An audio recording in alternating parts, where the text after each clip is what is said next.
Коми была отобрана агентством стратегических инициатив и стала финалистом первого всероссийского конкурса на создание туристско-рекреационных кластеров и развитие экотуризма в России. Телеканал «Юрган» не стоит в стороне и тоже занимается продвижением внутреннего туризма. Так сейчас идут съемки нового выпуска специального проекта «Большой Север». Его готовит наш коллега Северин Арпа, и сейчас он с нами на прямой связи из Усть-Цюемского района. Северин, добрый день. Что интересного вы готовите для наших зрителей? Да, Ксения, добрый день, уважаемые телезрители. На самом деле наша команда продолжает путешествие по Усть-Цюемскому району. Сегодня, например, мы побывали в поселке Казлу, где находится один из двух памятников Александру Сергеевичу Пушкину в нашей республике. С ним тоже связано много интересных моментов, о которых мы обязательно расскажем.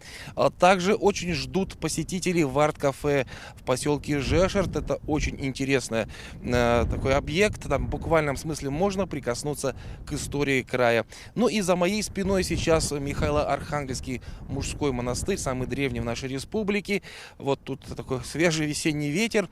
И в этом году, кстати, монастырь отмечает 25 лет со дня восстановления. Ну и есть другие даты, о которых мы обязательно расскажем.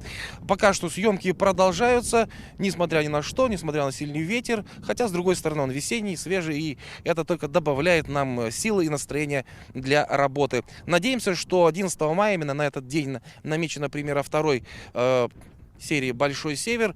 Все пройдет успешно, и вы узнаете что-то новое, интересное для себя о нашей республике. Ксения, тебе слово.